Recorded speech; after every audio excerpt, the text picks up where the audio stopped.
நம்மளுடைய உடலுக்கு அனைத்து வகையான ஊட்டச்சத்துக்களுமே தேவையானதாக இருக்கு. அதுல விட்டமின் டி ஒன்று முக்கியமான ஊட்டச்சத்து.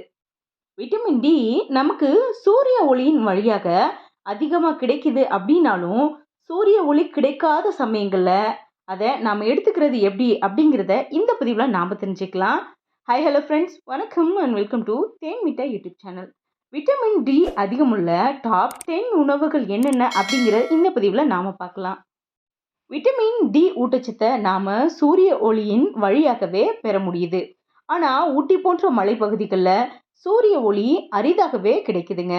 மேலும் குளிர்காலங்கள்ல நம்மளால அதிகமான சூரிய ஒளியை பெற முடியறதில்ல.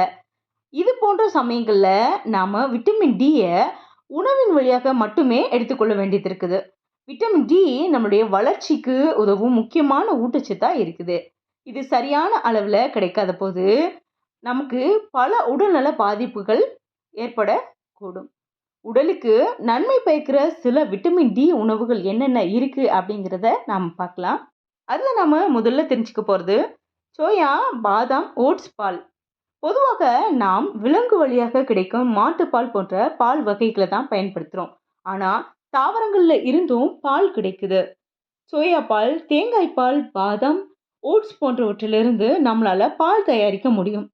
இந்த பால்கள் செறியூட்டப்பட்டவை அப்படிங்கிறதுனால உங்களுடைய உணவின் விட்டமின்களை சேர்த்துக்கொள்ள இது ஒரு சிறந்த தேர்வா இருக்குது. மழைக்காலங்கள்ல சாதாரண பாலை எடுத்துக்கிறதுக்கு பதிலா தாவர அடிப்படையிலான பாலை நாம பயன்படுத்தி வரலாம். அடுத்தது நாம பார்க்க போறது ஆரஞ்சு ஜூஸ். அனைத்து ஆரஞ்சு பழச்சாறுகளுமே விட்டமின் டி உடன் செறியூட்டப்படுறது கிடையாது. அதனால நீங்கள் ஆரஞ்சு பழச்சாறுகளை வாங்கும்போது அதன் லேபிளில் விட்டமின் டி யின் அளவை பார்க்கணும்.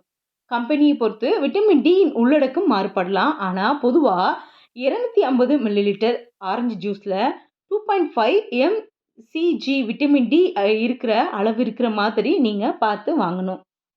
அடுத்ததை நம்ம பார்க்க போறது காணாங்கெழுத்தி மீன். மீன் உணவுகள் விட்டமின் டி யின் முதன்மை ஆதாரமா இருக்குதுங்க. ஏன்னா அவை கல்லீரல் மற்றும் கொழுப்பு திசுக்கள்ல அதிகமான அளவுல விட்டமின் டியை சேர்த்து வைக்குது.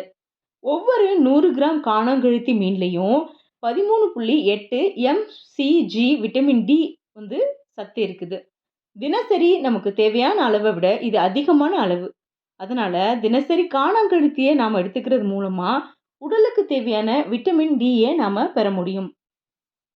அடுத்ததா முட்டை. முட்டையில் விட்டமின் டி ஆனது 1 mcg அளவில் தான் இருக்குது. இருந்தாலும் கோழிகள் பெறும் சூரிய ஒளி மற்றும் அவை உண்ணும் தீவனத்தை பொறுத்து முட்டை விட்டமின் டி அளவு மாறுபடுது. அதிகபட்சம் விட்டமின் டி சத்துக்கள் முட்டையின் மஞ்சக்கருவில் இருக்கிறதுனால அதை நம்ம முழுசா சாப்பிடணும். முடிந்த அளவு வெளியில் வளர்க்கப்படும் கோழிகளின் முட்டையை பயன்படுத்தலாம். பண்ணை முட்டையை விட இந்த நாட்டுக்கோழிகள் அல்லது வெளியில் வளரும் கோழிகளின் முட்டைகள் ஆரோக்கியமானது. அடுத்ததா நாம தெரிஞ்சுக்கிறது ஹார்ட் லிவர் எண்ணெய். நீங்க சைவ உணவு சாப்பிட்றவங்களா இருந்தா உங்களால மீன் சாப்பிட முடியாது. அப்ப நீங்க ஹார்ட் லிவர் ஆயிலை பயன்படுத்தலாம். ஒரு ஸ்பூன் ஆயில்ல 11.25 mcg விட்டமின் டி சத்து இருக்குது. இது மாத்திரையா கிடைக்குது. தினமும் இதுல நீங்க ஒரு மாத்திரையை எடுத்துக்கலாம். உங்களுக்கு தினசரி தேவையான விட்டமின் டி அளவில் இது 90% பூர்த்தி செய்யுது. அதனால இந்த எண்ணெயை நீங்க அதிகமா எடுத்துக்கொள்ள கூடாது.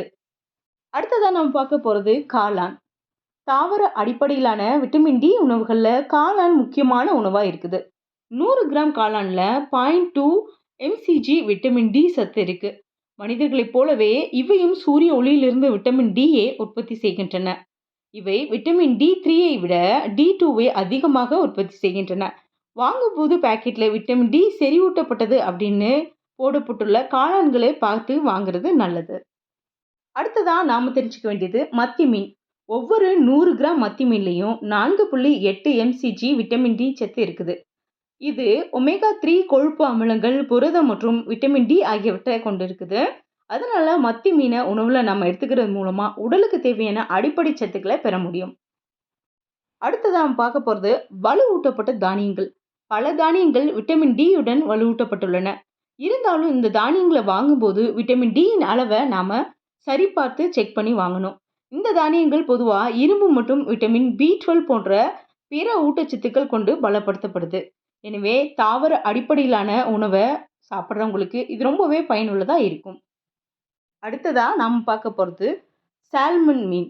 சால்மன்ல அதிக ஊட்டச்சத்துக்கள கொண்ட மீன் அப்படின்னே சொல்லலாம். ஒவ்வொரு 100 கிராம் சால்மன் மீன்லயும் 10.9 எம்சிஜி விட்டமின் டி சத்து இருக்குது. அதனால விட்டமின் டியை பெறுவதற்கு சரியான ஆதாரமா சால்மன் ஃபிஷ் இருக்குது. மேலும் நமது இதயம், மூளை மற்றும் தைராய்டு ஆகியவற்றின் ஆரோக்கியத்தை பாதுகாக்கவும் இந்த மீன் நமக்கு உதவி செய்யுது. அடுத்தது நம்ம பார்க்க போறது மாட்டிறைச்சியின் கல்லீரல். மாட்டிறைச்சியின் கல்லீரல்ல 1.2 எம்சிஜி அளவுல விட்டமின் டி இருக்கு. மேலும் விட்டமின் பி12, விட்டமின் ஏ, இரும்பு, தாமிரம், கோலின், ரிபோஃப்ளோவின் மற்றும் ஃபோலேட் ஆகிய சத்தும் இதுல இருக்கு. ஆனா இந்த கல்லீரல்ல கொழுப்புகள் அதிகமா இருக்கிறதுனால இதை அடிக்கடி சாப்பிட்றத தவிர்க்கிறது நல்லது. என்ன ஃப்ரெண்ட்ஸ், இந்த டிப்ஸ் உங்க எல்லாருக்கும் யூஸ்ஃபுல்லா இருக்கும்னு நம்புறேன். இந்த வீடியோ பிடிச்சிருந்தா ஒரு லைக் பண்ணுங்க, ஷேர் பண்ணுங்க. இது வரைக்கும் நம்ம சேனலை சப்ஸ்கிரைப் பண்ணாதவங்க ஒரு சப்ஸ்கிரைப் பண்ணுங்க. அப்படியே உங்களுடைய கருத்துக்கள் ஏதாவது இருந்தால் கமெண்ட்ல பதிவு பண்ணுங்க. மறுபடியும் ஒரு யூஸ்ஃபுல்லான தகவலோட நான் உங்களை மீட் பண்றேன். தேங்க்யூ.